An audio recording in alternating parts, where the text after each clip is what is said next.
Good day. Computer History Museum would like to welcome Don Faria to discuss his experience and contributions in the field of programmable logic devices. I'm Jesse Jenkins, and I'll be asking questions to try and drive the direction. But mostly I want to make sure that this interview is all about Don and his experience in this field. As usual, though, we have some warm-up questions, and one of the early ones will be to just kind of get to know the basics of Don. Where were you born and when? Yeah, so I was born a long time ago. I was born in Hudson, Massachusetts, and back in 1959, actually, so it's my 40th high school reunion this year, actually. And went to grade school there in public schools, grades 1 through 12, small town. My graduating high school class was like less than 200. And then from there, I went off to the University of Massachusetts to get a BS and double E. So it always was an East Coast guy. And after graduating from the university, I knew that I wanted to do semiconductors. And we can talk more about that maybe a little bit later. Surely. And so I knew I had to go to Silicon Valley. So I left and came to Silicon Valley after graduating college. So you already knew you wanted to head for ICs. Yeah, came here all by myself. That's interesting. Yeah. Stepping back a little bit before your college endeavors, what was your early schooling like out in Massachusetts? Well, I think that I went through a public school system, and so we went through grades 1 through 6 at one school, and then 6 through 8 to another school, and then eventually high school. Elementary, middle school. Yeah, exactly. And so we're always with the same classmates as well, right? Because the size of the town and such, and really it was a fun experience. I think from the early days, I played a lot of sports, and I was a ice hockey player, so we played hockey morning, noon, and night back in Massachusetts. But on the other side, I was really intrigued about experimenting with things. And I remember during my grade school and high school years, I was always building something, always rebuilding it to try to make it better. Right. I would go off and look at how we could destroy things. I would soak toys in turpentine to see if I could dissolve them. Right. So I think just like any kid, you always experimented with a lot of things. A lot of healthy curiosity. Yeah. So it was a lot of fun. Yeah, it was good memories. That is. So you already knew that you were heading towards an experimental type thing. Yeah. Was there any strong science type thing in your school? So I always, not really, okay? I always enjoyed math and science. Okay. And I think that when I got into high school, we got into physics. And I really enjoyed physics. But the one thing we did have in the high school was to look at three-phase motors and installing out motors by changing the phase of the motor and such. And that started intriguing me about all this type of stuff. And then from there, transmission lines, and then eventually power electronics. And I think that's how I started getting naturally involved in technology. That's interesting, because I'll raise an issue with power electronics later in the summary. Anyway, so you headed off to college. Were you originally going to be a double E major? Yeah, so let me explain that. So my brother was 10 years older than me, and he got a double E degree. And then he went to work for the mainframe computer industry, which was thriving out in Massachusetts at the time with digital and Data General and Prime and Wang and such. Were those anywhere near where you lived? Oh yeah, they were all around where we lived. Yes, and so he would tell me about computers and what they were doing with computers. And at that point in time, I was probably a teenager. I decided that's what I want to do. And so I think I was highly influenced by my brother. Good. Yeah. Good. Did your father do anything along those lines? No. My mother and father were small business owners, and we're not in technology at all. But they fostered us to technology. So, of my 4 brothers, 3 of us became engineers. Were you involved in your parents' business at all? Not really. I mean, just helping a little bit, but not really. No. Okay. One of the businesses was a liquor store, so we actually couldn't be involved. But you could stock shelves. Yeah, and stuff, we did that. We worked in the back. Yeah. Because I had a similar experience where I learned about inventory and things like that when my father owned a small ice cream store Yeah, type thing. yeah, And exactly. you do pick Yeah. that up, and Yeah, it you sticks do. with you. You absolutely do, and the accounting aspect of it too. Yeah. Yes, and tracking everything. So your hobbies, at this point, we know you liked ice hockey and you liked Yeah. to tear things apart Yeah. and rebuild them and so forth. Yeah. Were there any My other others? hobby was model building. Oh, yeah. And so I was fascinated with space, and Yeah. so I built every rocket that I could build, and from a model perspective, from Gemini to Mercury to Apollo, right? And I really enjoyed model building. Were they like the Revell models? Yep, or exactly. The with- Revell models, with and the glue you put and them all together, glue, you paint them, right? Yeah. You know, and eventually you blow them up, right? Exactly. Yeah. Did you transition over to Estes rockets and stuff at any point? I never got that far. I did have some model airplanes and such that that you could fly, but never got too far down that path. Interesting. So, can you remember any? Your brother was clearly an influence in Yeah. terms of explaining things to you. Yeah. When you were going to high school or early college, were there any teachers that you felt had like a mentoring? Yeah. So in 6th grade, I had a teacher, Mr. Drew, and he taught math and science during that time. Yeah. And I was really intrigued about the passion that he had and how he taught the two disciplines, and he would spend extra time with me. I had a lot of questions, and he would spend extra time with me after school, teaching me math and science, more especially science, without the textbook approach, right? And so we would, chalkboard things, and we'd spend time talking about it. And I always remember the passion that this guy had for teaching math and science, and what I learned from him. So it really influenced me today. I know that I've met a number of people in a similar relationship where they had the ability to see a scientific idea or understand it at a non-mathematical level Yes. and convey it to you in a very Yeah. clear fashion. Yeah. And later on, the math gets mapped into it. Yep. But that's so exactly important what it because was, Jesse. you Yeah, need yeah, to see yeah, that. right. Yeah. Yeah. So, in college, what did you find the most intriguing and the most boring Okay. in engineering? Yeah, okay. The most intriguing was device physics, semiconductor device physics, Okay. which led me into process engineering, which led me to Silicon Valley. I don't know, I became infatuated with it and just really enjoyed it. Interesting. On the other side, I hated Laplace transforms, and I hated I hated that theory and such, and I just didn't find it interesting. So Not I very remember intuitive, Fourier and Laplace transforms. I always hated doing. So, Interesting. yeah. The I don't know. I didn't have your fascination with three-phase motors. Yeah. I had an AC machinery class in college. Yeah. And I did okay in the class, but I think it's because the instructor thought he liked me because I cut my hair. Well, when I was at University of Massachusetts and I was doing device physics and everything, we got so intrigued with it. Is we and a few other guys, we actually created the first semiconductor lab at University of Massachusetts. Oh, wow. We got donated equipment and such, and we actually our claim to fame was we actually got the world's first transistor to work in that fab as well. Oh, that and is. it wasn't really a fab; it was a room that was kind of clean. No, I understand. And you would go in there and make do. and do boron deposition and lay metal down and such. But we got a transistor to work at the end, and that was a great accomplishment. It is. We had a great time. I agree. It's not it's a tricky thing to do. Yeah.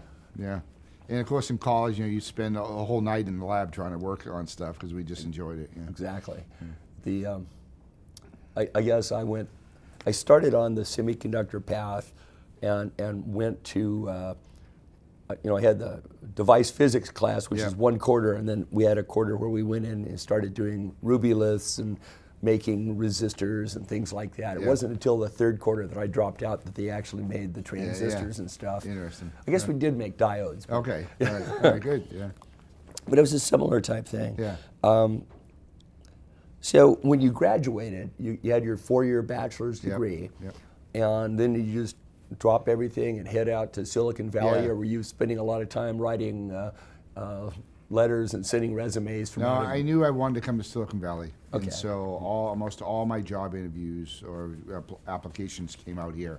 Okay. And I was fortunate enough to get a job with Hewlett-Packard. And as a process product engineer. And so I came to Silicon Valley, didn't own anything, right? Just came out here, and of course Hewlett-Packard was helping you get here. And started working for them. And the first product that I worked on at that time, they had an NMOS fab here in Cupertino, California. And my first product was a 64K NMOS ROM. And we worked in the fabrication and improving the process technology to improve the yield, as well as the product engineering and testing it and such. This is a side of your background I was unaware of. I was much more aware of your endeavors in applications later. Where you and I met. Yeah, exactly. So how long were you with Hewlett-Packard? So I was with HP for about 2.5 years, and what happened was Silicon Valley is all about finding the right people and a little bit of luck and getting there. And so one of the founders of Altera, I worked in his group at HP. Got it. And during that time, I was an ASIC designer at HP, and I was trying to simulate my ASIC, right? Sure. And he called me up one day and says, "Hey, why don't you come look at the business plan for this Altera that I went to?" And the business plan was a erasable, programmable gate array. Sure. And so the whole concept of erasing it, so nobody knows your mistakes and you can reprogram it, made sense to me. And of course I had a lot of admiration for this individual as well. And so they asked me to come join them as their first application engineer. And at that time I was, I think, the 20th employee of the company. And so it was really early stage. So you went from this big HP, free coffee and donuts in the morning to a dentist office with 20 people trying to make programmable logic. Was that over on Hamilton? Yep, over in Hamilton Avenue. So for part of my homework this weekend, I fished out the write-up from a 2009 interview that was not an interview, it was a group discussion where Steve Smith of the Computer History Museum got Bob Hartman and Clive McCarthy and a number of other designers, and they chatted about the EP300 almost exclusively for 25 pages of write-up. And I want to mention your name came up. You did? Okay. And I think they tagged the time frame as about 1983 to 84. 84 is when I joined them. Okay. So they already had the basic EP300 sort of fleshed out, and So interesting story. So when I joined them, it was in fab at the time. And when I joined them, the chip was coming out of fab, and we also decided to make these development tools to be able to program a chip with Boolean equations essentially. And we decided instead of putting them on a DEC VAX or some mainframe computer, we decided to put them on the PC. And the PC was just coming out at the time, and you and I, obviously were doing this together. And the PC was just coming out. So my first job as an application engineer was to go off and show these development tools that ran on a PC to customers. But you'd go in with the PC, and the PC at that time didn't even have a hard drive. It was just 2 floppy disks, right? Was it a desktop PC? The desktop PC. Eventually we had the suitcase compact model, but it was the desktop PC. And we would go in and basically bring it all up and set it up and everything. And the engineers that would come in had never seen a PC. So the first 20 minutes you would spend time on the PC, and you'd open it up and find the 8080 processor, 8088 processor, excuse me, and the whole thing, and then put it all back together and then do the demonstration of the tools and such. So it was a lot of fun, and we used to tout those PCs all around the world, right, to do demonstrations, and sometimes they would work, and sometimes they wouldn't work. So was the software at that point named A+, or was it? It was actually Alterans. The first software was a software called Alterans, which was a Boolean equation software. And then when we did A+, that's when we started introducing schematic capture. Were you? Was that developed inside Altera, or did you go outside? No, totally developed inside Altera. Okay. The software development in Altera has some interesting aspects to it that I'm aware of, because I was on the other side of the coin at a competitor. And I don't want to jump too far ahead, but I want to come back to that as a thread. Very good. But the EP300 was an interesting little chip, and according to the Hartman write-up, they were targeting the PALs. Yes, right. And in the 20-pin package. Yes. Yep. And they wanted to make sure they were a superset of the PAL architecture, Yep. which I think they could get because although they were at 5-micron technology, That's right. it was still smaller than the current That's right. bipolar was, Right. which Yep. the PALs were on. Yeah. And what are your recollections? Yeah. Oh, yeah. So EP300 is close to my heart. Sure. The key to it was we could replace most of the PAL technology Right. because the IOs were programmable. So you could make them registered or combinatorial or latches, Right. which is what it was. And then the basic product term structure, Right. 8 product terms, eight product terms feeding into an OR gate, Right. which fed the IO structure. It was very similar to PALs. Right. And there was 8 of them, 8 outputs essentially. Now And PALs didn't have that uniformity, did they, of having all 8, the same number of product terms at every? It had different, yeah. Sometimes it had 4, sometimes it had 8. Okay. Sometimes it had, I think, up to 16 at one point, if I recall correctly. But we then could emulate almost all of the PAL technology, and then we could, and our differentiation was we could replace all this inventory because you Right. didn't have to have all these unique PALs, Right. because PALs were also bipolar at the time, Right. so they weren't erasable. Right. So our other big differentiation was we had erasable technology. Yeah. And there was UV erasable at the time, so you'd have to, program them, put them in a UV eraser for a while, Oh, yeah. take them back out and such. Oh, yeah. And but that's how we did it, and people actually started using them in production. It was interesting to me in the Hartman discussion. They focused exclusively on the PALs, and there was no mention in there of the other things lurking in the background, which was the arrival of the 22V10 and the 16V8, Yep. which had the same basic idea. Yes, in it other did. words, emulate That's right. That's those right. guys. Yep. But it didn't have. I don't think they did the erasability part. Original No, 22V10 they was did a not. bipolar. No, it was also bipolar. That's correct. Yeah. And then we built from the EP300. We built an EP600, Right. which then went after the 22V10 opportunities Okay. because it was 24-pin Right. and it could emulate 22V10 structures. And then from there, we built a 900 and a 1200 and started building bigger. Was the bigger 1200 device. The 1200 was actually the second device. Okay. So remember, the original business concept was a programmable gate array. Right. So we still had to prove that thesis out. So the EP300 was to show that we could build this stuff Sure. and make it reprogrammable and basically get customers to adopt it. Proof of concept. And then we had to go to the 1200, which then started saying we could build things much bigger than the industry ever did with PALs. Right. And start looking at the gate array market. Right. And it was a very small gate array, really, Sure. in terms of what it was able to do. But it proved out that technology, and also it proved out the technology was scalable. Right. And from there, then basically the company was able to reap more money and continue on. I think the viewer or listeners of this will be,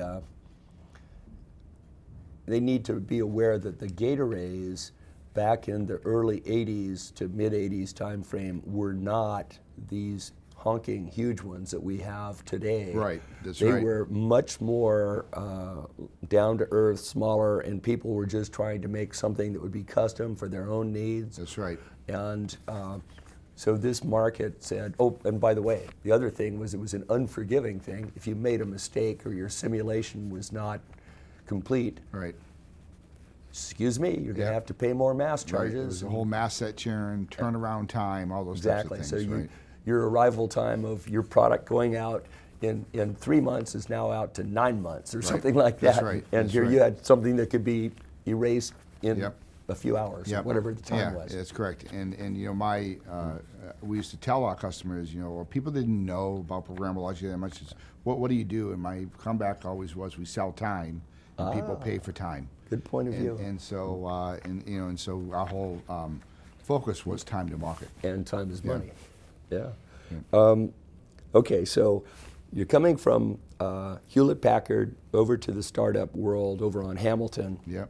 which I think the other write-up described it as not quite an industrial area, but you were doing some testing and things like that Yes, right yeah, on site. yeah, yep. And they said that there was some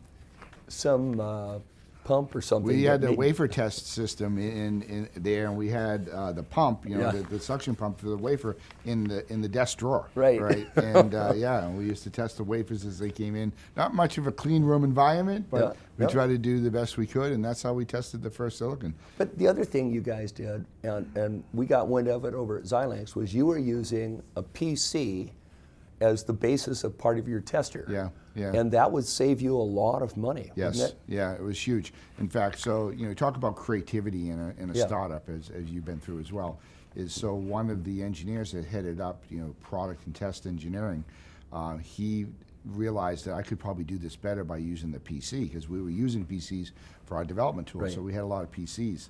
And so he built a add-on card, right? A card that would go out and test the unit under test, and used a PC for the computation, and we started building these PC testers. Any idea if he shot for a patent on that? It's a great idea. I think he did, actually, and I can tell you that, you know, those PC testers were used for years and years after as well, you know. Excellent. And eventually the complexity of the devices got beyond what we could do, and we had to go to more sophisticated testers. But we probably used them, Jesse, for 15 years, I bet. Yeah. Excellent. Yeah. So, but things like that cost saving aspect means that you can make your cost of your parts less than your competitors who are using a higher end thing. You have less impact with having to go off and find capacity at a test house, or you might get pushed out of line or whatever. That's right. So that's great. And you're able to control your variables. destiny a little bit better. Excellent. So one of the topics that came up in that other discussion was there was a conference, a tech conference down in Los Angeles, and I'm going to raise the idea because you were somewhat of a hero at that one. They mentioned they were looking for a really interesting demo, and you came up with the idea of doing a small emulation of TBird flashing taillights. That's correct, yes, yeah.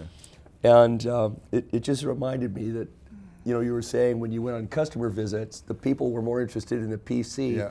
So you had the idea that people would be dazzled and come to your booth. Yeah. And they'd love it. I mean, you had to show off something that was visual. And so the concept of TBird taillights, I'm not quite sure how I came up with it, but the concept of flashers and the blinker that kind of sequentially went across and brakes and those types of things. So we came up with the demo, and then we built a small box that looked like the back of the car in a way, right? Oh, wow. In a way. We tried to make it look like the back of the car. Set it up. But it was a small box, and then you would program the chip and then plug it in there. Then you had toggle switches to have it emulate brakes or flashes or blinkers or what have you. And so people would program and put it in there. And what was really funny is at times you do demos, and you would program the chip. You know, you go through the demo, you program the chip, then you put it in to show it really worked. And people would come up and actually unhitch the device, right? Really? To see if it was actually, in the box was just doing it and we were faking it, or the device was really doing it. And of course the device was, of course, doing it. So, Interesting. Yeah. So, and the TBird taillights then took a life on its own inside Altera. It became the test vehicle for all of our new silicon that we would come up with. Right? I didn't hear that part. That was interesting. And so it was kind of a running design over time that took on its life on its own. In-house benchmark. Yeah, exactly. So it was a lot of fun. So it also came up that Leonard Nimoy was going to be somehow involved in representing Altera. Yeah. So we used him. So our slogan was the logical alternative at the time. And so we hired Leonard Nimoy for a 1 day. To use his brand. Okay, so we used his brand for a while. Right. But in our marketing, but we brought him to a show in Southern California. Called WestCon at the time. And we had a booth there. And it was really interesting. So, we're going to meet, Mr. Spock and the whole thing. And he came to our suite beforehand, and we got to meet him. And we had gone out the night before to, it was Halloween night, actually, and we went out the night before. So, I'd say that we weren't feeling the greatest at the time he came to the booth. But, and then we brought him down to the booth. And so he was the attraction. So we tracked a lot of people over and then, stop and do our demo where we had a lot of people at the booth. what I was fascinated about, and fascinating, I guess I could use that word here, was he was also a poet. Oh. And I didn't know this. And there was many people that brought his poetry book for him to sign to the booth that I never knew that he did it all. Yeah. And so, of course, obviously the Star Trek people came by, but the people that enjoyed his poetry also came by. And he was just a really nice individual, and was trying to understand the technology as best he could, and spent the day with us, and then did some photo PR for him as well with us. And then we used the Logic Alternative as our brand for quite a while. I love it. Yeah. So one of the things I think that, you're clearly a unique person, but one of the things I think that you're somewhat several deviations from the norm on is how the total number of years that you had been with Altera. Yeah. I mean, I know that you were with them in the early 80s, and I know that you were there for the transition to Intel as they become the Altair division of Intel. Yeah. That's got to be pushing 30 years or so. Off and on, I've been with them for 30 years. Yeah, that's a huge amount more than of time. 30 years now. So I was with them for probably about 10 years. Right. And then I left for 3 years, tried some other startups, also started Synopsys' FPGA group as well at the time. And then I came back. They asked me to come back, and I just enjoyed Altera and enjoyed the industry. So I went back to Altera and then spent the rest of my career there. When you were with Synopsys, Synopsys got involved in a thing that I think has still got a lot of impact. I think it's called IP Exact. Was that going on? Yeah, that was going on at the time, but what I was responsible for was their FPGA group. Sure. And from an engineering and product standpoint, and we built a product called FPGA Express. And the hidden fact behind it all, I'm not quite sure Art will enjoy me saying this, but being the CEO of Synopsys, but they, at that time, the NT environment was coming out on the PC. And they were not quite sure that it could actually replace the EDA environment, right, on Mentor and workstations and such. So they wanted to port Design Compiler, which was their premier product, to the NT environment. Yeah. So we ported Design Compiler and VHDL and Verilog Compiler and such to the NT, and then masked it as an FPGA. We neutered it and masked it. So under the hood was really the... Exactly. So Synopsys got two things out of it. One, they got an FPGA tool that ran on the PC that they could sell, but also they were prepared if ever if the industry transitioned to NT from an EDA perspective, they were prepared. They were ready that for never it. happened, and so it took on its own life after a while. Interesting. Let's go back to Altera. Yeah. So you had your EP300, 600, 900, and 1200? In 1800. And 1800. Yep. Okay, so that's 5. Yep. And they probably went through several process shrinks and so forth, and got lower power and faster and all that sort of thing. A few. At that time, it was EEPROM technology. Right. And the EEPROM technology was not scalable. Right. And also we wanted to get to an electrically erasable technology. So we then went to E squared with our next generation family called Max. Okay, now I want to point out, when viewing it from the outside, I didn't see Max as a singleton. I saw 3 things happening at once: Sam, Buster, and Max, which were all 3 kind of cute male names. And it was like they brought them out all at once, is what it seemed like to me. Yes. Now, I don't know if that was...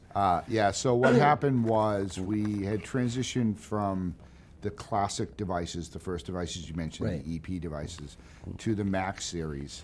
And at that time, the Max series was still EEPROM, and we showed that we could scale it even larger. And we were then eventually going to move it to E squared, which became Max 7000. Got it. But like any company with innovative engineers at the time, we wanted to see if we could do other things as well. So Sam was a standalone microsequencer. Right. So we built a microsequencing product because we saw a lot of state machines being used in the industry. And Buster was a bus interface product. Right. So we knew, you could argue it was the early days of transceivers to some extent, right? Yeah, yeah. And we wanted to be able to create something that was very efficient on interfacing to buses from both a master and a slave environment. And so, so we started experimenting and doing these other things. But you know, they were more specialized, and they didn't, of course, attract the customers that the general purpose devices attracted. And everyone had very specific needs that they wanted us to customize it to and such. And that wasn't our business, right? We wanted to make a generic device and sell it to a lot. And so we experimented with those. We, you know, we sold them for quite some time. But when you get back to, you know, where you're going to spend your engineering, we had a lot more work to do in the general purpose PLDs and FPGAs. So we stopped the development of the more esoteric devices and focused back on the general purpose devices. There seemed to be a clamor for them, or people really wanted them. Yeah. And some of the functions that we had in Buster, we eventually integrated into the general purpose device as they evolved.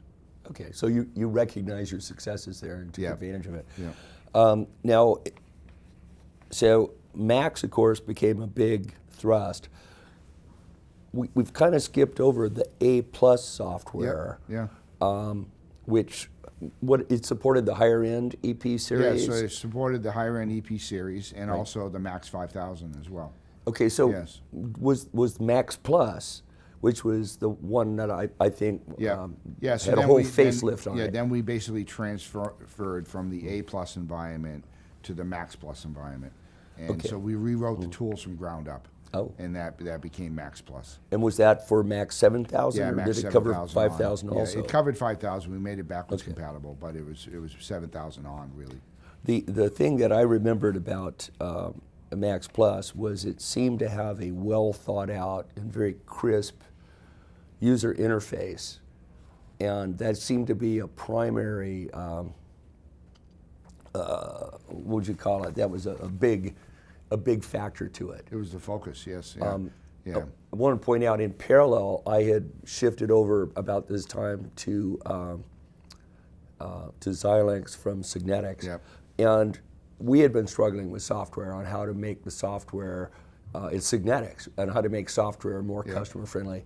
And I got to Xilinx, and I remember going to an early software meeting where I said, "You guys are arguing in this meeting whether you should have your windows, you know, step in and cascade down 4 layers deep or 7 layers deep. Yeah.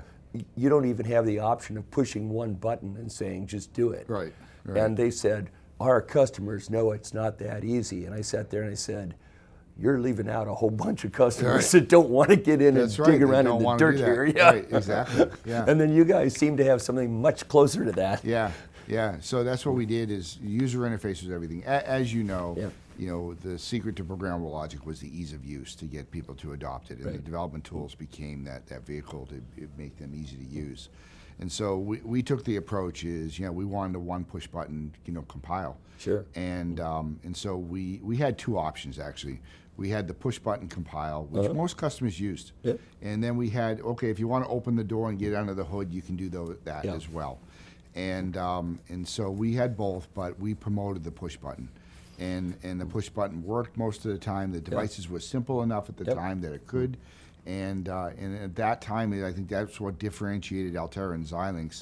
Was Altera had more easy-to-use tools than Xilinx did. Those Xilinx had more sophisticated or bigger devices, right? So, and so and so that battle then continued on in the tool environment. But Altera established itself as the easy-to-use tools, I think. I agree. And branded that, and that really went a long way in the industry. Yes, it did, because it meant you didn't have to be spend a lot of time learning the architecture and the tools to figure out how you're posing your problem to make it, copacetic with both. That's right. And as you know, the industrial base, customer base, was big for both of us at the time. And so you had engineers that were doing motor design, and basically motor controllers and things like that. They just wanted something simple because their real focus was the motor design, right? And so so we tried to make it very simple, and I think that's attracted a lot of people.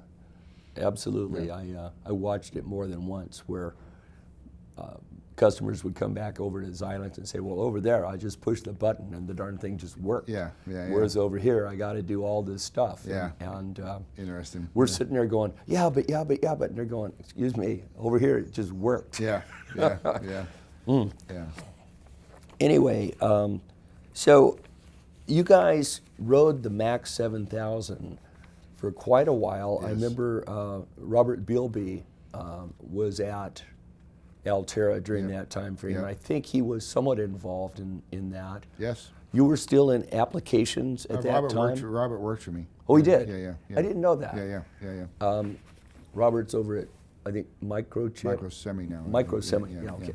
Anyway, I noticed that about the time that Altera started to get into looking at the FPGA world and deciding that they wanted to start doing some effort there, I think was about the time that Xilinx was just starting its Vertex line or ending its 4000 family. 3000 actually. Oh, was it? Yeah. Okay, so what was the early FPGA effort like? So our first FPGA was a product called Flex 8000. Flex 8K. So what was happening at that time is as you know, programmable logic has been basically a duopoly with Xilinx and Altera having 80-90% market share. Right. And it's a love-hate relationship between the two companies. But it fostered innovation and it fostered it at a rapid rate. Absolutely agree with that. And I think that was the one of the great things about the competition is both companies were generating money so they could put money back into R&D and innovation happened at a rapid rate. And that's still today as well. But we at Altera realized that we didn't have devices big enough, and Xilinx was capturing more of this gate array market, which is what we were really after. And we understood that our technology or our PLD technology at the time could only scale so large. Sure. And then you ran into power issues and cost issues and all the other things. Right. And so we knew we had to reinvent ourselves to be what's called an FPGA today, right? A lookup table approach. And so so we were battling with the XC3000 family at the time and losing, right? Losing out because we just didn't have the density. And so we then morphed and basically created our first FPGA. And there was a big debate in the company to do that or not, right? But we decided to go create our first FPGA, which is called Flex 8000. Now, one of the things that we used to get a chuckle out of at Xilinx was that for the early days, you still referred to your FPGAs as CPLDs. Yes. And I sat there, I said, I don't know what they're just hanging on or what's going on there, Yeah, interesting on that is, of course, at that time we were worried about lawsuits and everything else, and how could you get sued on FPGAs if you didn't make FPGAs, right? And also the company continued wanting to brand what was called CPLDs, or complex programmable logic devices, because it had came up with that term. It didn't come up with the FPGA term, Xilinx did, right? And so I think it also had, we wanted to continue our brand. And eventually the customer base, adopted FPGAs as the natural description of these devices, so we moved over. Interesting. Yeah. So who was in charge of marketing back in that time frame? A guy named David Laws, who's affiliated with the Computer History Museum now. Oh yeah, no, I didn't know David I worked for David. I didn't know David was. Yeah, he was the VP of marketing. I knew that he went over to QuickLogic later. Yep. Or at some point he went over there. Yeah. So I don't think he ever went to QuickLogic. But I'm not quite sure what he did after Altera. But he was our VP of marketing. And I worked for him, doing applications. And you mentioned Robert Bilby, and just to go back to that a minute. So Robert, I had both applications and product planning. And so product planning is where you define the next generation products, what they're going to look like, the feature set, and technology you're going to put them on and such. And Robert worked for me in that. And we hired Robert because we wanted to have people that understood system level design better, right? How are these things really used in a system? Exactly. We have to have expertise in our companies to do that. So we hired Robert, and Robert worked for me doing product planning. Excellent. And You had a lot of good people. Oh, I had great people, Through the years, that was one thing that outsiders wouldn't be aware that there was almost a continuing exchange of employees between That's Xilinx right, and Altera, exactly, and the legal department would be saying, "Don't you tell them anything." Yes, exactly. Yes, right. Yeah, yeah. I think that what happened, and same with you and I, is you got infatuated with this industry, with programmable logic, and innovating the next things with it. So you wanted to stay with it. Oh, yeah. At the time, you felt like sometimes you couldn't move in one company because of the natural management structure that was in place or something, and so you moved to the next one to get that. And there was employees, as you know, that ping pong back over time as well, right? Yeah. And so but I mean, we're part of the thing, and we didn't want to leave it. So the Flex 8000, that was being supported by Max+Plus, or was that when Quartus is going to come? Do you remember? Yeah, it's a good question. I think that basically Quartus also came with the Flex 8000. Okay. Because at that time we were transitioning both to a device as well as a development tool, right? And I remember that was a big transition for the company, if I recall correctly. Yeah. Because I was going to say, I don't recall the details, but was the Flex 8000 the one that had an early ARM processor? No, the Flex 8000 was just a simple FPGA, lookup table-based FPGA. But you did do an early endeavor with putting an ARM core onto an FPGA, and I think it was before the arrival of Stratos and Cyclone. Yes, that was a Flex 10,000. I mean, Flex 10K. Because I remember about the same time the folks at Xilinx were doing their what was it? They put the PowerPC into a Vertex part, and at lunch they would say, "Oh, the guys at Altera parked it in the middle, or we parked it on the edge, or what?" I don't remember. I'm sitting there going, we're all in experimental mode here. That's right, exactly. We don't know exactly what the best place to do is. Yeah, I actually don't recall exactly which family we put it in, but yes, we're all experimenting at the time. Oh yeah, which was the beauty of the industry. Right? It was because it was a lot of fun. Yeah. And customers would either tell you, pat you on the back, or slap you in the face, right. or whatever choice you made. Exactly. Yeah. So, eventually, this family I think called Stratos. Am I jumping too many? Or? Yeah. Okay. So basically, there was Flex 10,000. Okay. That moved to Apex, which then moved to Area, and now moved to Stratos, and then Area, and then Stratos. Okay, so I'm getting them. I'm getting them a little out of order. Continue to have migration, and the CPLDs, as we call them, migrated as well. Right. So I remember there was the Max 7000 family. Then you had a primary focus on FPGAs for a while. Yeah, we did Max 9000 as well, though. Which was bigger. Thank you. Yeah. I had forgotten we did that Max one. 9000, and then that ended the Max line. Right. And we started doing the Flex line. Right. And then later on, Max will rear its head as a name again for the Max 2. That's correct. Which was basically a low-power FPGA type architecture, but still using the Max for the smaller type density. That's correct. That's correct, yep. It's complicated. There's a whole lot of products released in that. Exactly. And like you said, both Xilinx and Altera, we were just innovating. Oh yeah. And experimenting to some extent, but innovating. And we had the luxury to innovate, I think, because of the nature of our industry. And then, of course, we were very close to our customers. Yeah. And you and Xilinx as well too. And so you listened to your customers and you did what they wanted. And I remember, we would start building pretty big programmable logic devices, pretty big FPGAs. What we thought were big at the time. Right. And we're like, oh, nobody's going to fill this up, right? No way. And we put that out there and it'd be filled up in a day, right? Absolutely. And then we'd have to build something bigger. So. Absolutely. Yeah. So that's sort of the corporate direction thing, but there were a lot of little anecdotal things that happened along the way. But one of the ones, you mentioned WestCon for 1984. Yeah. But I always say, was it around the 91, 92 time frame when they started having PLDCON? Yes, PLDCON, that's correct, yeah. That one was an interesting one because along with that came the prep benchmarks. That's correct, yes. And I was sort of a side player there. Okay, remember Peter Alfke was involved for Xilinx. Yep. Mm-hmm. As I recall, anybody who was in programmable logic that wanted to join up could join it. That's correct. And then if you joined up, I think you got the option of proposing a benchmark. That's correct. And to where everybody could propose one, and then the question was, okay, now everybody go run these benchmarks on your software with your parts and tell us your results. Yeah, well, basically, we all proposed benchmarks, and then we all collaborated to decide what the benchmark would be, or the set of benchmarks would be.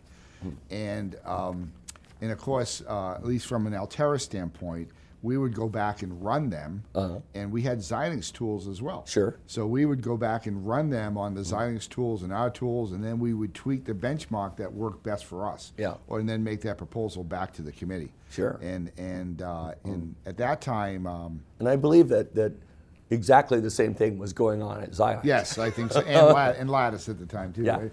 And so we were all doing that, and so we battled and fought and discussed about the benchmarks down to, would it be a latch or a register, all these types of things. And eventually we came out with a set of benchmarks. Right. And for us, okay, at Altera, we felt that, we had the better benchmark, or we had the better architecture for that benchmark. Sure, Let's put it that way. absolutely. And we ran it against Xilinx, and then we ran it against us, and we were better, both in from a performance standpoint.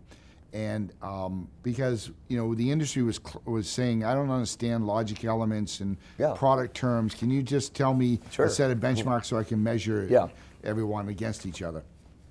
And we felt at that time we had the better mousetrap, let's say. Sure. And we were surprised that Xilinx agreed to it, and they did. And as soon as you could publish your results. Right. Our marketing team took over and published the results and showed that Altera was better than anybody else on this set of benchmarks, and we ran with that for a while. Yeah. And what happened at the end is prep ended up dissolving because no one could then eventually agree to what the next set of benchmarks should be. Okay. And so I think that we did the industry an injustice at the time, but we were competitive with one another. And we wanted to make sure that we shined the best, okay, like Xilinx did and Lattice did as well, right? And so we didn't carry on the benchmarks further, and I think we could have done a better thing for the industry by doing that, but it was the competitive nature of the three companies, and no one wanted to relinquish. So, from a different viewpoint of the same results, I recall, and I actually had been assigned into the PLD group at Xilinx. And so I was in strategic marketing then, and I had to actually run all the benchmarks myself on the what had been the Plus Logic family, because Xilinx had bought those. But the thing that I recalled at the end, when the benchmarks were released, each company had a marketing announcement whereby they declared themselves to be the winner in some obscure, we're the best in a product that doesn't have to be reprogrammed twice or something. I don't remember, but I mean Actel, Lattice, Altera, Xilinx, QuickLogic. Everybody took a life of their own. They had a way of looking at the data, which ended up further confusing the customers even more, right? But it was kind of fun. But those were kind of the fun days. Oh, that was a blast. I mean, and again, it was back to innovation. There was no rules or boundaries, really. And we were, our company's management gave us the freedom to do what we need to do, right? And I think that just fostered more innovation, and fostered maybe some confusion with the customers as well. But we got through it. That's a theme that you brought up earlier, and you're bringing up again now. And I want to say that I totally agree with that. The thing that I saw was every time there would be a new development at Altera that was along a line that we knew customers were asking for at Xilinx, that we hadn't picked up that one on. Suddenly we had to find a way to do a similar thing in our own way that would give the customer the same results. And I think that was going on in both companies. Oh yes, absolutely. And so the end beneficiary was the customer. Because you home in on a solution from two different companies that heading in the right direction. That's correct. Yeah. Listening. I mean, we had the same customers in the big picture. Yes. Right. And so all depends on which customer base we were listening to more closely at any given time was the features that really went into the products. Right. And so we would architect one feature and Xilinx would architect another. They were Right. both good. Yeah, And then yeah. we figure how, we got to get that one, and they got to get this one, and and it kept going on. And as I would always point out to people is that internally, anyways, not really to the outside world, was at the end of the day, both companies can do basically the same thing in terms of what their chips were doing, and so it really became a game of the development tools, a game of applications, and providing IP back to the customers, all IP libraries, which spawned a whole nother innovation.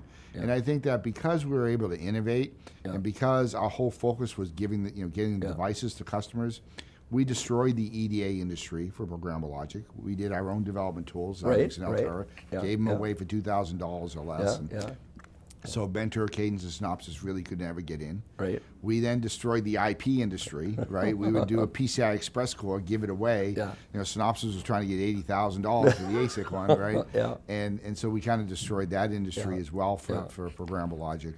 And then basically, as you got into higher level functions, more system level functions, optical transceivers and networking and things like that. It even further got like that, and so. So did Altera? I'm not aware, but did Altera start using third parties, to go purchase the IP from them? Because I know at some point little bit. Xilinx We some did of that. a little bit of that. We would maybe start off that way and then try to do it ourselves over time, just to get a time to market advantage. And then Or both expertise. Altera, It's both like, Altera had a whole third party network then for IP, and you could go get the IP from those players. The problem that happened was the customers didn't want to pay a lot for that IP. No. And so that industry never was able to spawn off of programmable logic because it could never make enough money to put the money back into R&D. Right. And so that industry never materialized, both from an EDA perspective, tools, and then from an IP perspective as well. And so that forced Altera and Xilinx to do it themselves. It's interesting. Let's see. So, in terms of your involvement in the product development idea, I took the time to look on the USPTO website under your name, and I found at least 3 entries there where yourself and Craig Lytle That's correct. were listed as the inventors. And do you remember? You want to talk about those a little bit? So we had, if I correct you, this is where we were putting. I forget the exact patents that we had there, but it had to do with sequencers and things like that we were putting inside the device. But my most memorable patent, is a multi-chip module that we built. And let me explain what that was. The biggest device that we could build at the time, we marketed it as 12,000 gates. Okay. And and that was a Flex 8000 device. And we wanted to build a 50,000 gate so we could basically do emulation of ASICs, prototyping of ASICs.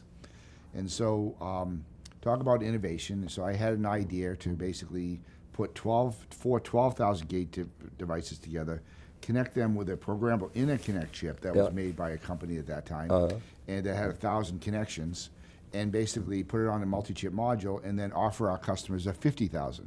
Now, how 12 times 4 got to 50,000, there's a little bit of marketing there, but we created this 50,000 gate device. And I remember I went to the CEO of our company at the time, and I said, I think we should do this, and we could do this, and let me, and he said, and again, back to innovation and trust is that go off and do it, Don.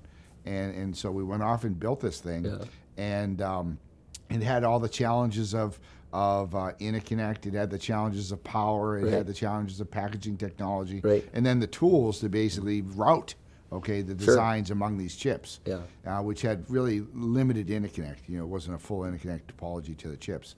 And so we built this thing and got it to work and sold them and such. What time frame on that? This was probably 1991 or so, maybe. maybe a little bit later than that. Okay, Because I'm going to say 20 years later, that same sort of idea. That's what I was going to lead to, Jesse. Is so the genesis of those things are used to build very advanced programmable logic devices today. Right. And in Altera, we started building multi-chip modules with the transceiver technology and the PLD fabric with 2 separate chips that we put together in a module with a programmable interconnect technology that Intel has. And so, so it was funny. So that whole concept, was the early stages of how we build the chips today. For the viewer of this, one of the issues with some of these combined functionalities is that you require different processes. In other words, to do a high-speed transceiver, typically it needs to have some aspect of a linear analog type technology, and it's like combining EEPROM and E squared and so forth on a logic die was hard to do. It was not trivial. Right. And so learning how to marry things together that hadn't been was long time coming, and finding a way to make that happen was important. Yeah. So that was probably my most memorable innovation that we patent. That's fun. So let's talk a little bit more about the Stratix, Cyclone area type families, just to give a feeling for what they're about and how they came to be, if you don't mind. So we continue to evolve the architecture for programmable logic for FPGAs, and of course the theme was bigger, faster, cheaper. Sure. Right? How do we build bigger devices, run them faster, and make them lower cost? And you would get lower cost through process technology, but also through architecture as well. And so the process technology always delivered something that was lower power, lower cost, but the architecture had to play because there was a point of diminishing returns that was going on. So we had to re-architect the devices over time as well. And so basically we also knew that we needed a low-end, mid-range, and high-end family to address the thousands of customers that we had in different market segments. And so that evolved to Max being the low end, Cyclone being the mid-range, and then of course Stratix being the high range. And so those 3 families started taking on a life of their own, and we would limit the density level of Stratix not to get into the cost structure of Cyclone. Right. So Stratix had everything associated with it. To basically go after very advanced designs.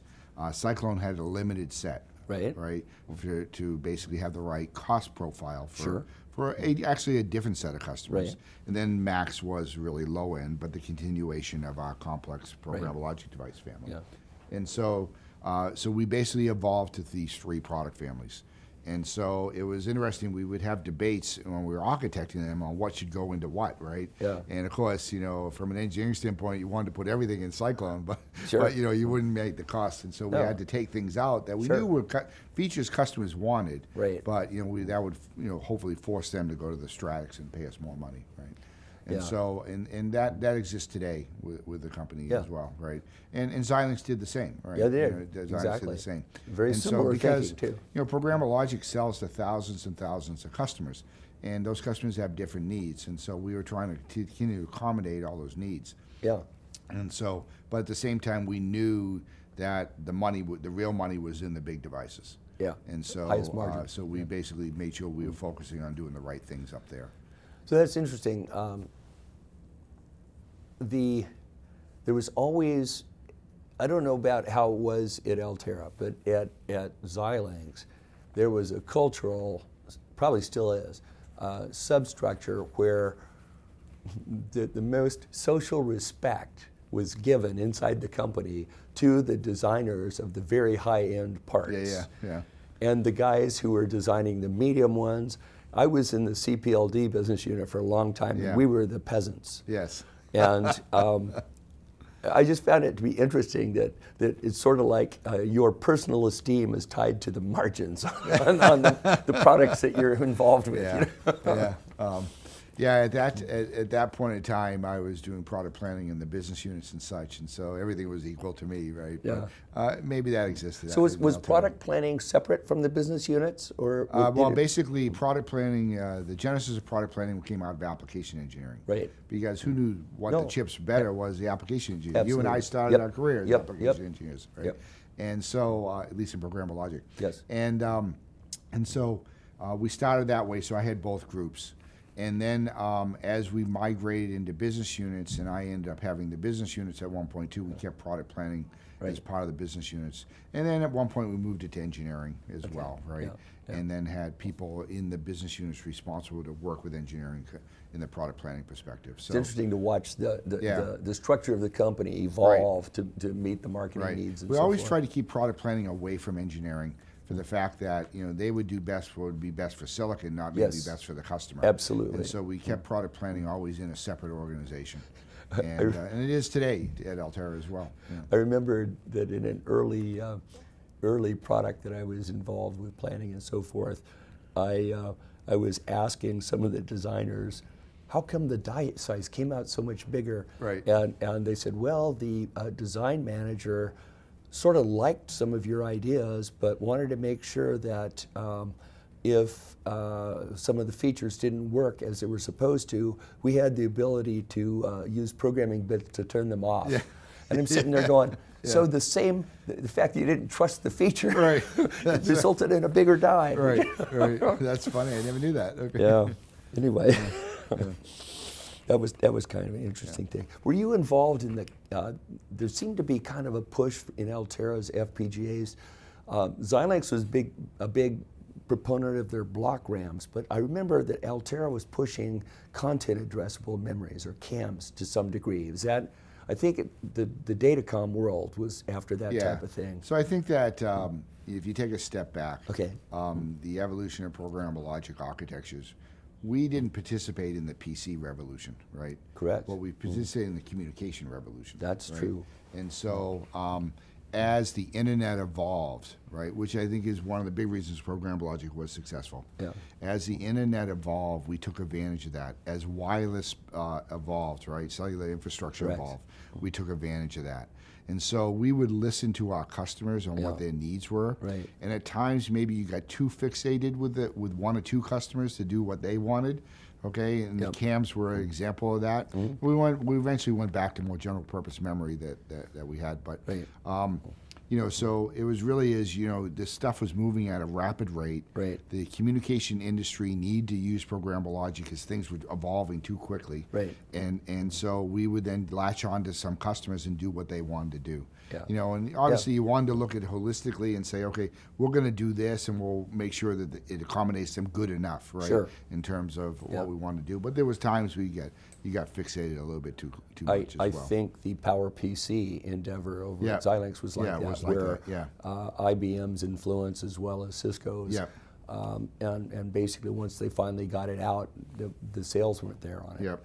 And it was like, oh, we should have probably talked to more customers. Made a decision on that. Yeah, and as you noted, our first ARM-based product was a product called Excelsior. Okay. Yeah, and it was interesting, back to innovation, right? Yeah. We had hired a gentleman that was running our UK design center. Right. And he came, of course, ARM was based out there. Sure. And he came with the idea that we should put one of these ARM processors in. And he came and made a pitch to our CEO to do that, and the CEO granted him go off and do it, right? Yeah. And that became the genesis of Excelsior.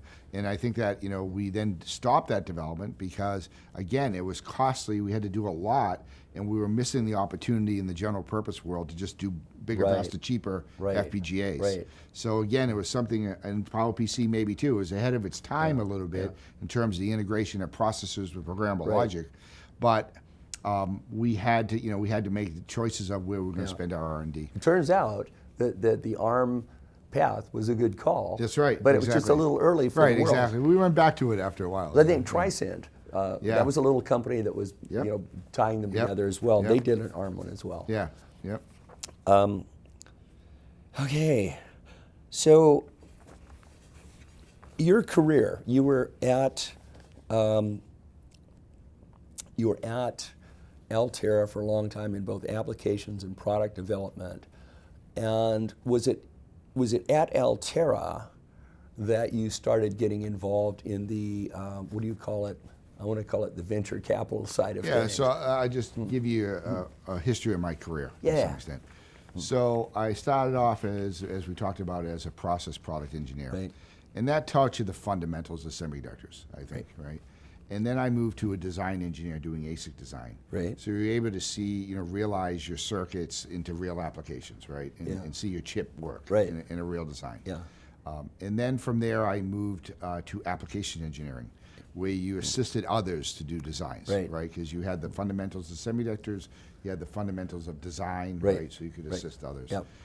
And then from there, I moved to product planning, where then you said, I'm going to help define the next generation products, products that will be used 2 years from now, right? And so you had all the fundamentals of leading up to that. And then from there, I went into marketing, where you then learned about, well, let me sell the value proposition and why it's better than others, and the whole aspects of the game of marketing, I should say. And then from there, I moved into running business units. And so that taught you how to run a company, how to run a P&L, profit and loss center, all the trade-offs that you have to make in order to basically grow your business. Did you have a mentor in that area, or did you just, by observation, learning on the job, watching others? No, I had a mentor. There was a senior vice president named Jordan Pulaski at the time. And he, I worked for him for a number of years at Altera, and he was a great mentor. And then also a mentor came on after named Danny Baran that also mentored me. But Jordan was probably my most influential mentor I ever had in my career. And he was just, he had the background of both technology and business. And he was a very creative individual. And he loved to see people foster, and develop on their own. And he taught me from anything on people management skills to technology. And so he was, I'd say in my career, he was my mentor. There, individuals like that sometimes don't get enough credit in this world. That's in right. My mind. Yeah. I remember Bill Carter at Xilinx. Coming into one of the HR training things where they're trying to train people in management, and he was talking about an individual who had, after only 18 months on the job at this company, had basically given him his own budget and all these things and let him take the ball and run with it. And he said, I didn't know how to handle it, but somehow or other he trusted me and he backed me and all this, and I grew because of it. And I knew the guy that he was talking about, and it was a gentleman named Bill Price. And the world doesn't seem to give them enough credit to me. I'm glad that you got his name out. And so then I just to follow on, so then I was in managing business units for many years, and that taught you how to run a company essentially, right? And then I moved to corporate development and strategy, where you looked at the long-term vision and strategy for the company, and then that started leading into making investments and doing M&A. And so we acquired a few companies at Altera when I was doing that, mainly engineering companies. And then that led to venture capital, where now in venture capital you now invest in companies that have great ideas, and then you help them from all the experience you have to become successful. And you become part of their boards or their management teams in terms of assisting them and such. And so, I think from the fundamentals of the early days of process and product technology, how I evolved in my career, everything was a step to the next level. And you utilize what you learned in the previous level in the next level. And I think that's been fun. And now venture capital, I see all these creative ideas. You see all these young entrepreneurs trying to also do their startup companies and make it. And it's a blast to be part of that now. I don't want to wind this interview up so quick, because there's a number of threads that I keep thinking of. One had to do with your silicon sources. First got started back on Hamilton. You had some, was Rico. it Rico? It was Rico. Okay, and I know that at another point you were involved, I think, around the Max 5000, Max 7000 timeframe with Cypress. That's correct. With Yeah. Intel. Yes. And I And think TI. even with TI. And TI, Yeah. that's So right, those yeah. were, Cypress was the small one there. TI and Intel were huge players. Yes. And you guys were basically getting capacity on their fabs, correct? And they were second sourcing, at least in That's terms correct. of their being. TI and Intel did, yes. Did the second see, the second sourcing thing was something that the guys at Xilinx, it's originally started out with AMD and with AT&T, and very quickly decided they didn't like that, you know. And it seemed to me like you guys kept your relationships with those companies a lot longer than Xilinx Yeah. did with its. Yeah, so if you recall, and I know you recall, is that one of the things that programmable logic did was it was one of the genesis of the fabless semiconductor industry Yes. today, right? Yes. And so we decided from day one, and Xilinx decided too, we were not going to build our own fab. Yep. And we had a lot of pressure from customers. Oh, yeah. You know, to have your own fab, or I'm not going to buy from you. How Yeah. do I know I can get supply, et cetera, right? Sure. And we stuck with the fabless model. Well, you And- should ask the customer, do you have $1 billion that you're Yeah. going to lend us for? Exactly. Right. And so at that time, though, customers also wanted to have a second source of your technology. Yes. Right. That doesn't exist today, but they did at the time. And so with our classic product family, we second sourced to both Intel and TI, and utilized their technology as Right. well. And you know, and they saw this programmable logic industry, you know, evolving, and they Right. wanted to be in it. Right. And so we used both Intel and TI as second sources at one point. Both of them quickly saw the amount of support that has to go into programmable logic, and I just didn't think they thought the industry was going to be big enough for them, and they Right. both decided to exit Right. out, and basically sold the stuff back to us at Okay. one point. With Cypress, we did the Max 5000 product family Okay. with them. So we were doing the classic product family with Intel and TI, Right. and we did the Max 5000 product family with Cypress. And they became a second source for some period of time as well. We ran into technology problems with Cypress Okay. in terms of being able to yield our bigger devices, and that eventually became the genesis of why we moved away from them. Right, and also we No. didn't want EEPROM technology anymore. They had Sure. EEPROM technology. We wanted to get to an E² technology. And who would you move to? TSMC at that time? TSMC we started with TSMC at that Okay. time, I believe. So I remember the Xilinx early CPLDs that were originally the Plus Logic ones had been fabbed over at TSMC, and somehow we got pushed out of there, and so we were in a real big hurry to bring out what was called the 9500 Yeah, family, remember that? which was done at UMC. Yeah. So it was an Yeah. interesting thing. Yeah. Now, again, you've landed at Intel along with Altera. Yeah. There was a little time after the EP300 and so forth, second sourcing with Intel, when they brought out their own, I think it was called Flex Logic. And I think over in Roseville or something, they had, is that Yeah. somewhere? So you're jogging my memory now. Sorry, no, just turning on the it's neurons. good. I can't remember. Yeah, I think Intel ended up doing their own architecture called Flex Logic. Yeah. And I remember we bought it back from them. So Yes, we took it on. I don't know exactly the genesis of how they got it. Yeah. Or if they acquired it or developed it on their own. I don't actually remember Was that. 91, 92, Yeah, 93 right. time Yeah, frame. but they had a thing called Flex Logic. Yeah. And then when the Intel wanted to get back out of the business, that Yeah. Flex Logic came back to us. We carried the product line for a while and then obsoleted it. Yeah. It was interesting to me that Intel I seemed forgot to all be, about that, but Jesse. Intel seemed to be putting their toe in the water with the 300 and then the Flex Logic Yeah. thing. I had interviewed some of the guys out at the Flex Logic thing, and they said that the problem that Intel was having at that time was they would bring out a new processor, and the processor needed additional support chips around it. Yeah. And they couldn't bring the support chips out in time for the customers, Yeah. so they wanted to have an intermediate, some kind of backstop Yeah. that we could say, hey, we've created some interfaces or whatever here with this technology, and when we get those final chips out, you can use those. But here's something to keep you. Interesting. Yeah. At least that's the way I recall it. No, I kind of forgot about that whole era. Yeah. So it's interesting to me that when you guys had another relationship, or maybe you always had a relationship with Intel, that suddenly it became a marriage. Or Yeah, whatever you wanna no, call I it. mean the relationship actually when they sold us back the business, right? The Yeah. relationship really ended. Okay. Right, and it wasn't until the last few years that picked up again. Yeah. So one of the things that I'm seeing, and I remember we did an interview with John Berkner about a year ago, and he just made a broad comment that the direction of programmable logic today was not something he would have anticipated back in the early days of PALs.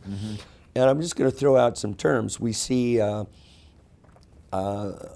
centers. Yep. We see artificial intelligence. Yep. And I see Intel just jumping in full tilt with that. Yep. And were they already seeing that when they wanted to acquire Sure. Altera? Sure. Yeah. Okay. Maybe not so much in machine learning and artificial intelligence. I Right. think that's evolved fairly quickly. But people recognize, if you look at, I think it's been a natural evolution, personally. Okay, Yeah. in terms of the vision that we got to or where we are today, Right. vision that we had or where we are today is sort of there. If you go back to industry trends, we rode the communication revolution, right? In Absolutely. terms of wireless and wireline. And now what's happening is the cloud is evolving, Yeah. right? Whenever there is a morph into a new era like this, Yeah. things need to be innovated at a rapid rate. Right. And so programmable logic is all about time, right? All Yep. about time to market, You're right. And so the advantages of programmable logic in the size of the devices now and the complexity of them are well suited for what wants to be done today. And so if you look at, as I've explained to people before, is when you get to acceleration in artificial intelligence, they look for systolic arrays, very big parallel pipeline engines, right? That's what a PLD, that's what an FPGA is, right? Yep. In terms of a big parallel And engine. you can decide what you want your cell to Right, be. exactly. And so the architecture naturally fits to that. Yeah. And I can't speak exactly for Intel's management of why they bought Altair at the end, but obviously they saw the need to do acceleration engines inside, together with the processor, inside the data centers, for a variety of reasons, and from big data analytics to accelerating memory, in and out of memory, Sure. right? And so they saw programmable logic as a natural way to do that and do it quickly. And then look at their technologies, 14 nanometer, 10 nanometer, 7 nanometer. They knew that they could drive this down Moore's law more and basically bring the power and performance aspects to what was needed. And so I think that that's just a natural evolution of this whole thing, and where we were doing wireless base stations back a few years ago, now we're going to do artificial intelligence, right? And who knows what will be next? Yeah. And so it's been fun to ride the industry waves. We didn't ride the PC wave; we were a little too late for that. But we rode the communication, and we're going to ride the cloud wave. Yeah. And the price point has just been a plummeting thing in the PC world, and that's not necessarily a ride you want to be on, because they're going to be driving you to take your prices down. That's right, exactly. Yeah. So I know that we've been focusing entirely here on your contribution levels and what you were involved in throughout this endeavor of programmable logic. You may actually hold one of the long-term records of being at Unfortunately, yes. one of the long-running things. Well, all my peers are retired. Including you. It's probably a matter of choice for you at this point in time. Maybe, yeah. Enjoy doing it. But you're still out doing some creative things.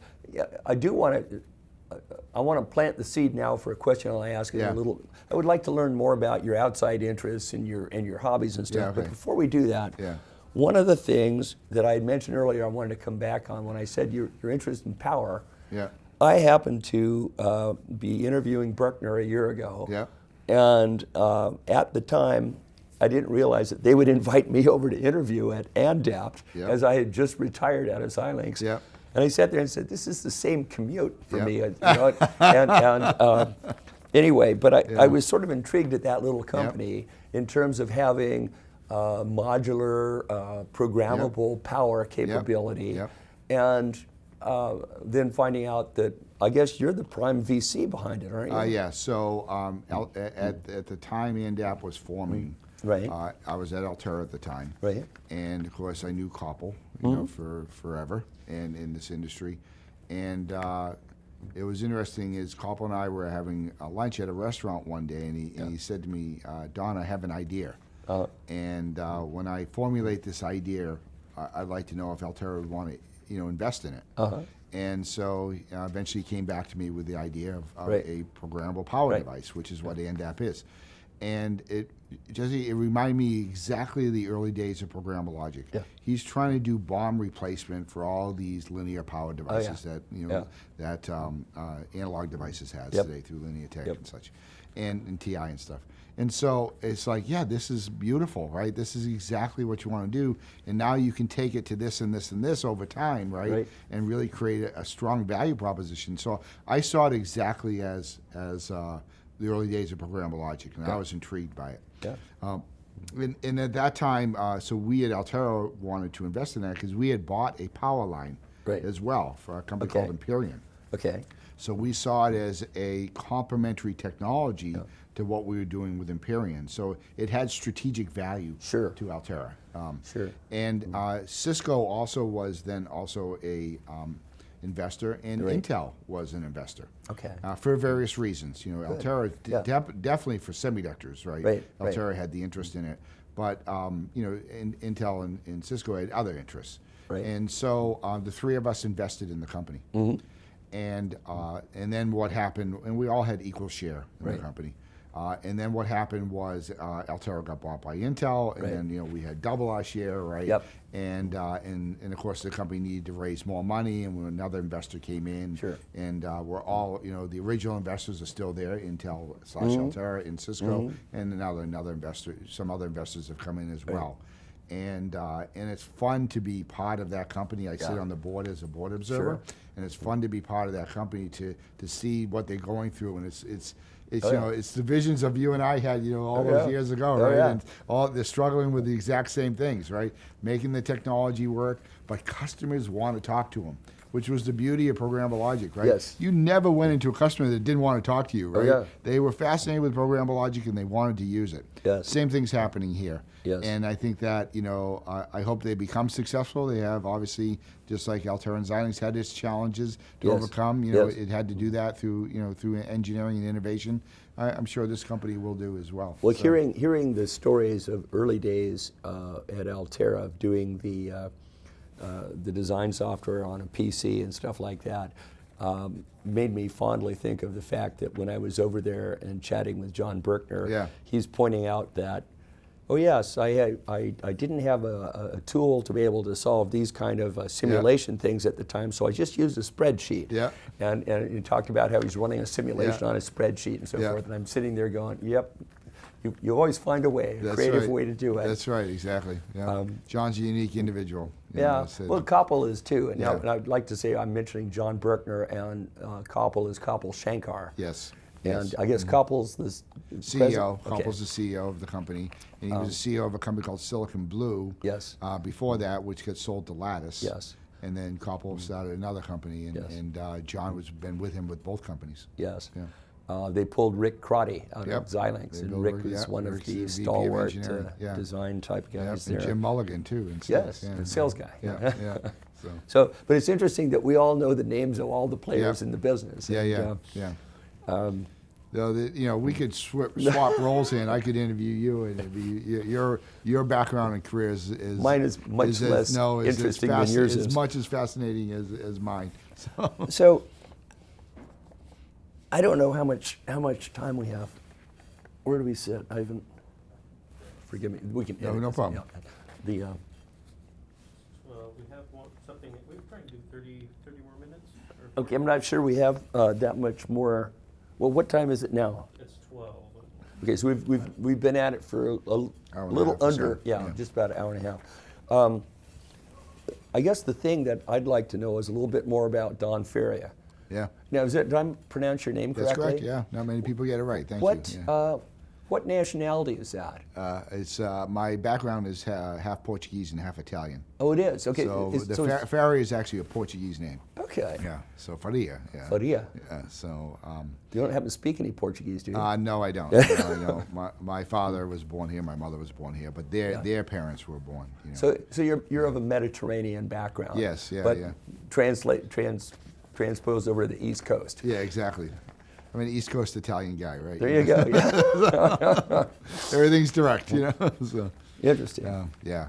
And so, you know, outside of work, okay, probably the thing that consumes the most of my time or my passion is I coach and manage a wheelchair soccer team. Oh, wow. So I have a son with cerebral palsy who's 30 years old, and so he got into, you know, and my son has got a master's degree, and, you know, he's just a normal individual, but, you know, can't walk, you know, and uses a motorized wheelchair for his mobility. Yeah. And, but we play a sport called wheelchair soccer, or called power soccer. Okay. And there's about 30 to 50 teams around the U.S., and we play each other, you know, in competition, and have the cups, and you know, so and have a national championship and everything. Transporting all the individuals to each other's sites for home games and stuff? Yeah. So we travel on airplanes and everything, and, you know, to go to different places. So in California, there's about 6 teams in California that we play each other on, and then travel to the Midwest and the East Coast to play other teams.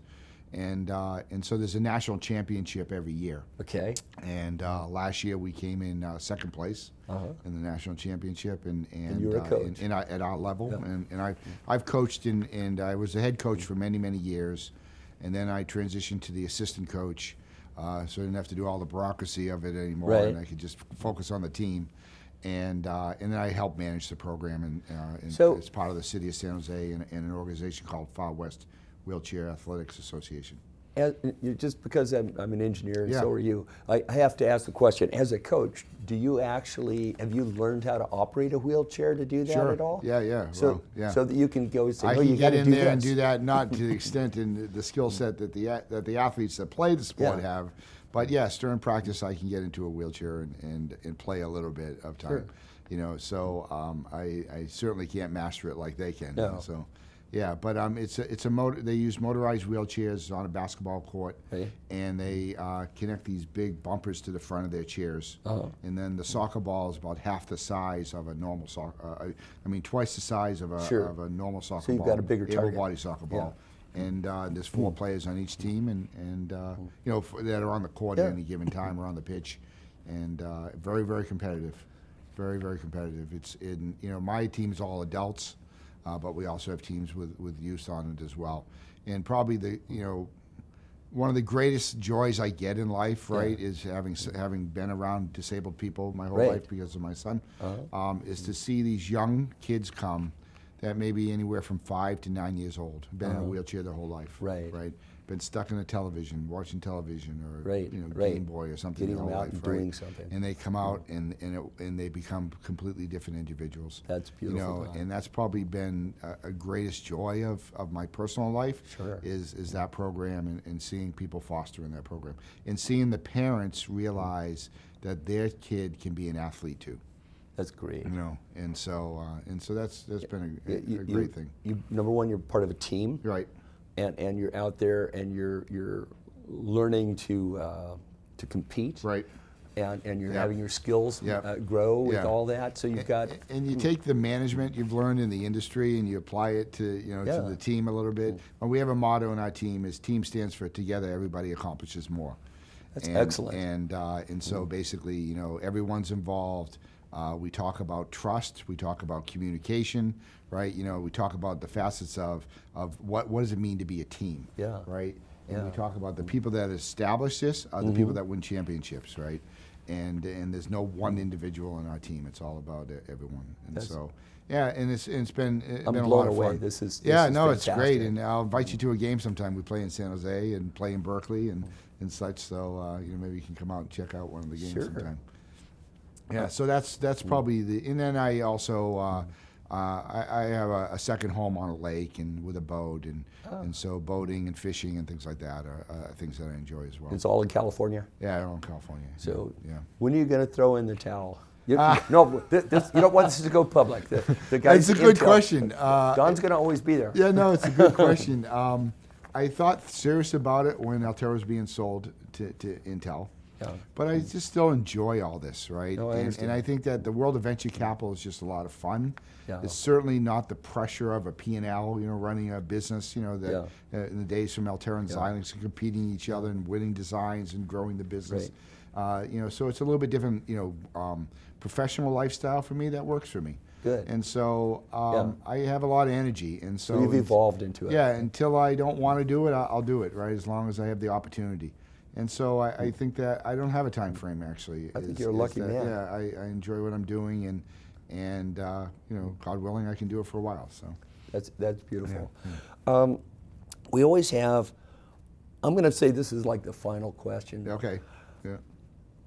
Would there be any guidance that you would say, I think the last statement you just made sort of was it, Yeah. but I was going to say, what would you say to guide a young person Yeah.